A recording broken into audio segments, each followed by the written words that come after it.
Good morning to the ladies and gents. It is Coco. If you know, you know. Today I have a message to say because I'm going through a renewal in my life and I learned something today and I think I would like to show you guys what I learned. So I am learning about giving my life to Christ, but if you know me, you know that I think deeper than just the surface level. So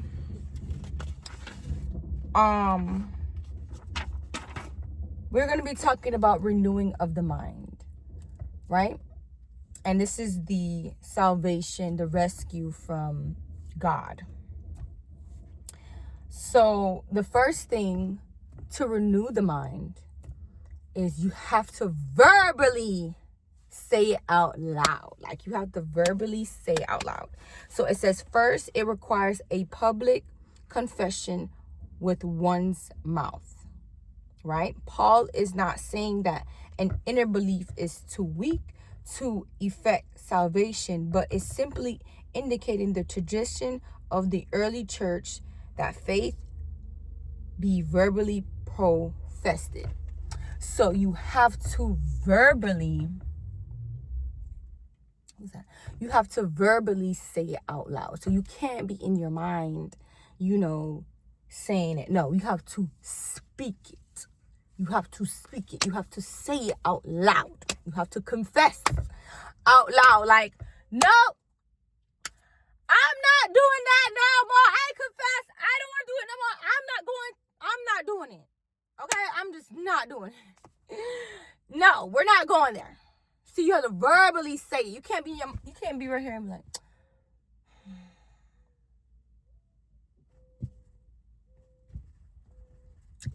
I'm saying it in my mind, but you can't hear it. You right? You can't hear it. But me speaking, right? You can hear it, the vibrations. So first, verbally, you have to say it. You have to shout it. You have to speak it out of your mouth. You cannot, your throat chakra have to be active. Okay? You have to say it out loud. All right. Then, oh, sorry. Where's my notebook? Oh, right. Then,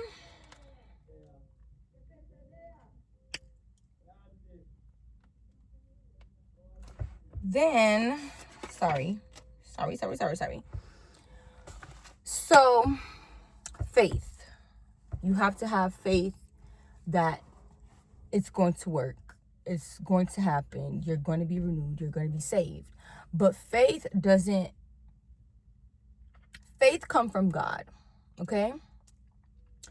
Faith comes from God. It says, for by grace are ye saved through faith, and that not of ourselves. It is a gift from God. So when they say not of ourselves, not of us, he's saying it's in us. We have the power to utilize faith, but faith comes from God, right? Faith comes from God. So everything comes from God. God is within you. God is outside you. Period. There's no denying that. God is everywhere. God is everywhere, and we're all in one because of God. That's the only reason, is because of God. Because God made the trees. God made humans. Humans have God within. We make poles. We make this. That comes from God. Right? It has to. Like, you come from God, baby. There's no denying that. Period. So, it's saying that faith comes from God. So, you have to utilize that faith. And you have the power to use it. You have the power. It says, is the ability to have faith in Christ something we're born with, something that lies dormant in us, which we have the ability to utilize when we hear the gospel, when we hear You know, like, okay, girl, I need to change. I need to do what I need to do. I need a new slate, a new beginning, a new thing in my life. There you go. Right? So, salvation is rescue. So we're calling for rescue. We're calling for help from God. Right? We're calling for rescue from God. We need God's help with these thoughts, with these feelings, with whatever that's going on within, right? We need rescue. We need help. We cannot do it all by ourselves. We think we can, but that's the ego. Okay, that's the ego. That's the ego. Okay, you need God, right? You need God. God is within you. But when I say where you need God is your focus on God, right? Instead of your focus being on social media, being on negativity, being on the past, being on whatever that's not of God. Okay? When I'm talking about you need to, be into God, it's about being in the Word, being in positive attitude, having a positive outlook on life, being like, having a positive outlook on life and being a better person for yourself, treating yourself, loving yourself, honoring yourself, committing to yourself. And that's another thing. It said commitment. Sorry, you have to commit. Wow, I didn't even highlight it. It's right here.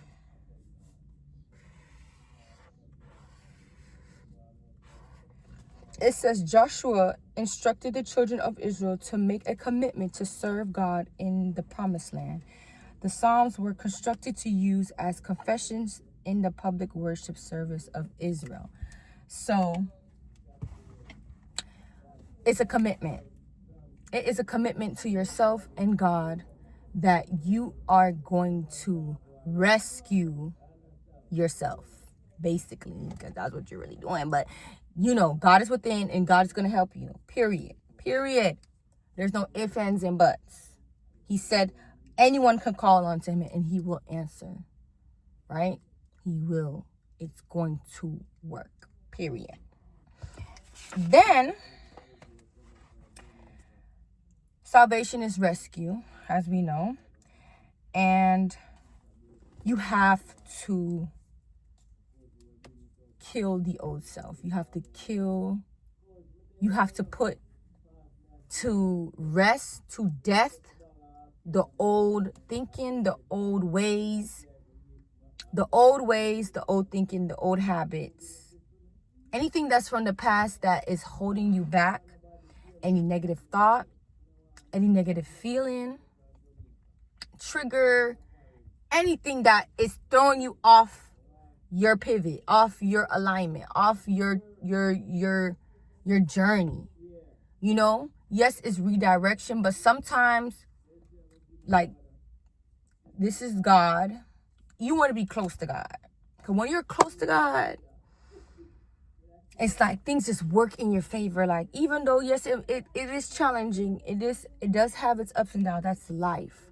But I feel like because I've been far away from God, it feels just out of place without him. Like, it feels out of place. It feels like in shambles. Like, I need God, So, being close to him, being close to the word, renewing is very vital for the soul. It's very vital for the soul. Like, there's so much the soul can take. You're gonna like drop down one day and say, you know what? I'm giving it to God. Like, I gotta change my life to God. Like, I gotta give my soul to God. Because, listen, we live in a world of social media, of illusions, of another world on the phone, like literally, like another world. This is another world on the phone. And we can get very confused. A lot of us Gen Zs, a lot of younger people, even older people, we suffer from anxiety because of this. We suffer from depression because we feel like we're not farther in life. We don't have the aesthetically pleasing house or car. We don't have this, we don't have that. Like, when are we gonna get this, God? When I'm gonna get this, God? Like, what's happening? Like, why my life is not like a picture or a video? Like, you know? So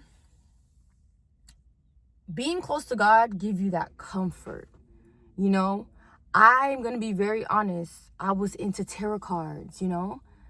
I was into, and that's nothing to like say anything bad to tarot cards. Like, there's no bad. There's no, I'm not against it, you know, to each its own. But I feel like the comfort that you get from Jesus, the comfort that you get from God, it's a whole different feeling. Like, no tarot card can make you feel that way. Like, it's internal, like legit internal. And listen, it's spirituality. You know, I don't want to box it in, you know, because I'm not the type of person to box it in. But I noticed that following Jesus, following his word, it is life-changing, period. Like, period. There's no ifs, ands, and buts. It is. It does give you comfort. So first you have to verbally say it. You have to commit. You have to have faith to know that I don't want to do this anymore. I'm going to commit verbally, right? Verbally, you're going to commit, period. You got to commit every single moment of the day, because temptation is going to be coming. Listen, when you a God, people, baby, when I tell you them challenges be coming left to right, left to right, left to right, left to right, you're like, what the hell is going on? I not be cursing, but you know, like, what is going on? Like, what's going on? That's why you have to commit every single day, because in order to be saved, to save yourself, you have to die. Okay? Death is required, because you no longer go to those places in your mind. You don't go to those places in the physical. You don't hang around those people no more. You don't do those behavior no more. You don't do drugs. You don't smoke. You don't drink. You don't do none of those things no more. Like, no, I'm done. I'm not looking back. I'm not turning back. You know, this is a new slate. This is a new thing. This is a new life that I'm embarking. That is what it is. Sorry, it's so hot. The sun is like sunning right now. I gotta turn my car. But yeah, and Jesus says, okay, this is what Jesus says. Jesus says, salvation requires death. In the Old Testament, followers of God killed animals to a stone for their sins. In the New Testament, God offered his son up to death. But this does not exempt us from the dying process, you know, the physical. Instead, God requires the death of our former self to accompany the reception of his salvation, the rescue. So you have to become a new person. You have to follow him now. You can't be following your negative thoughts and social media and your flesh and what you think, what the ego think. You can't follow that no more. Now you have to follow God.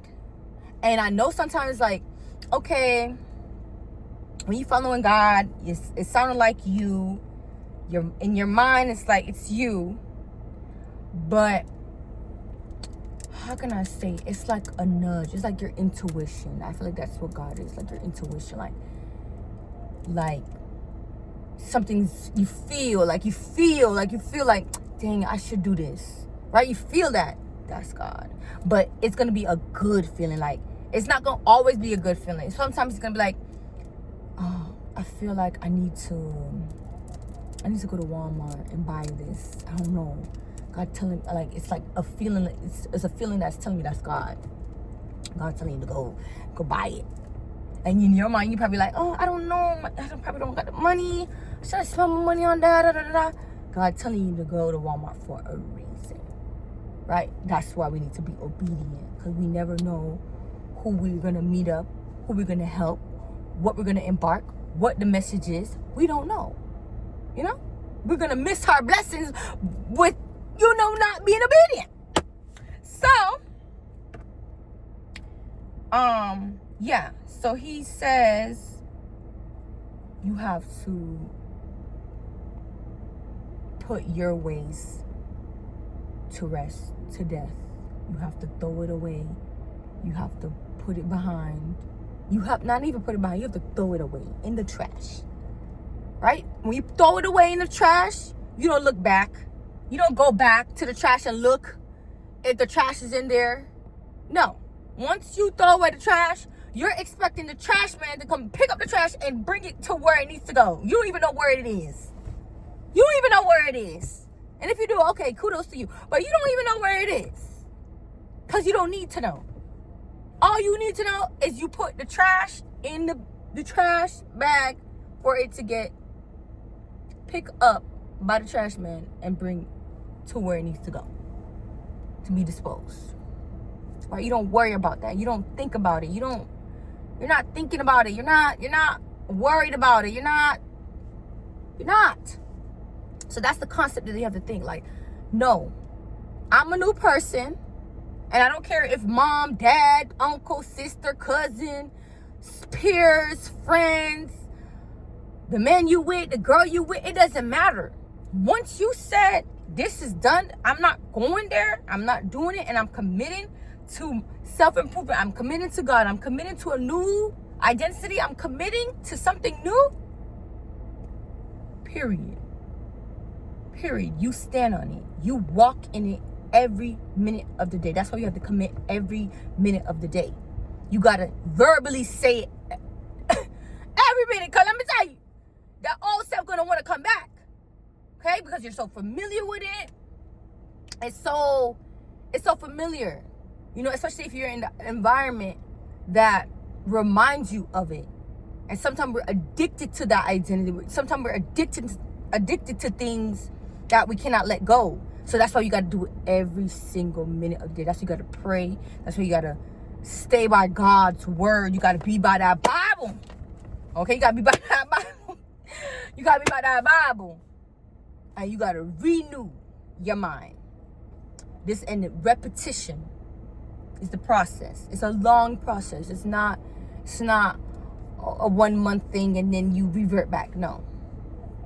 It's a lifelong journey. Okay? This is a journey that we're going on. Okay? It's a journey. Yes, we might fall, but we got to get back up. Yes, we might sin, but we have to get back up and we have to know we have to do better. Period. And not just, oh, I have to do better. Then next week, 2 weeks again, you do it again. Listen, I feel like you get 3 tries. Okay? I feel like honestly, I don't feel like nothing. Honestly, because it's not about me. It's about God. Because we all make mistakes. We all go through things. We all slip up.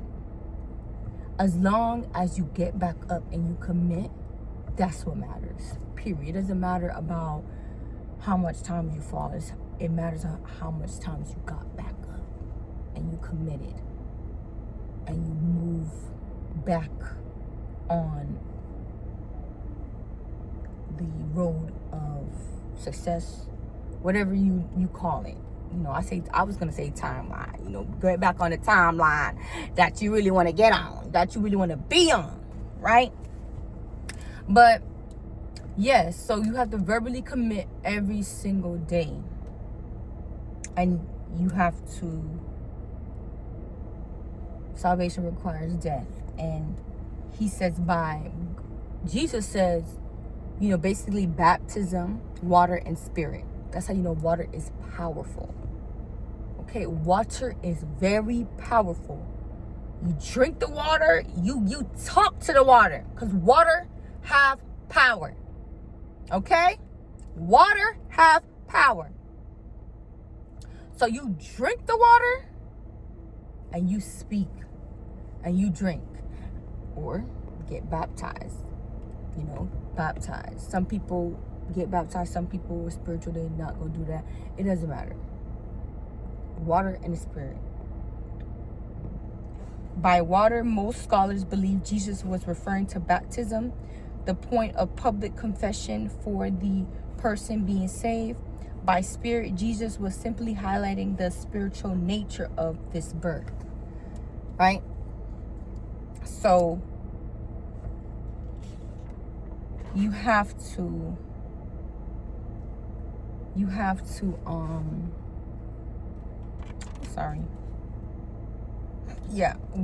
water is used. So water is very powerful. You get in that shower and you speak life into yourself. You commit, and you have to write a list of things that you do want to implement, because he even says salvation comes with a fresh set of language, new values and priorities, and a godly perspective. Right? A godly perspective. Now you thinking God, like God don't want us to hate.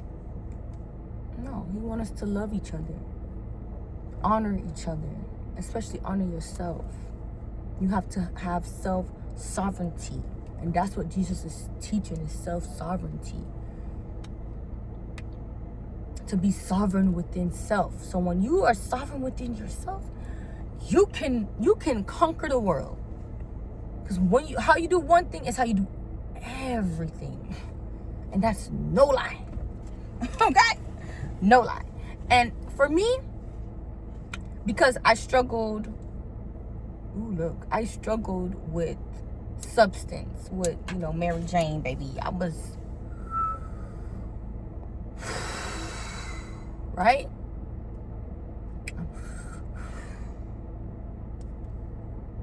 And even now, I'm not gonna lie, I do struggle,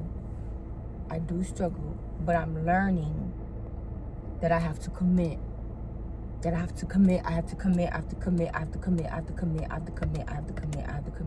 gotta commit. That's the message, is commit to yourself. Commit to the betterment of yourself. Commit to the better life for yourself. Commit to believing in yourself. Commit to knowing that you are the one. You are the one. There's no denying. Baby, you come from God. God put you here for a reason. If you wasn't here for no reason, you'd be, I don't know, but you're not gonna be here. You're gonna be somewhere else. So it's like that, committing every single day and verbally saying it, because I will be in my mind, and that's what the devil wants you to be, in your mind. He don't want you speaking it. Cause once you speaking it, you casting it out.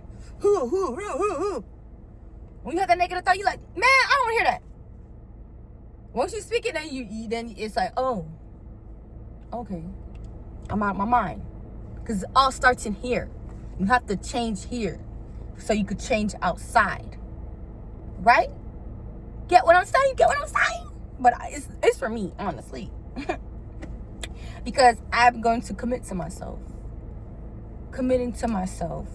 Committing to believing in myself. Committing to do this YouTube. Committing to just do what I want to do. To live for me. To live for me. To live for me. I want to live for myself. I don't want to live for people or the validation of people or for social media of how the world thinks of how I should live and how I should move, or what my family thinks. I want to move because I want to do it, because it's coming from within me and God, you know, like I don't want it coming from nowhere else but myself and God. Like nowhere else. I want to be content in that, and I feel like everybody should strive for that. That is real power. That is real. Yeah, it's 25 minutes. I didn't even know I was yapping that loud, girl. But I hope you listen. I hope. Yeah, but it's for me though. It is for me. So I love you, Coco, and we're gonna do great things. Love you.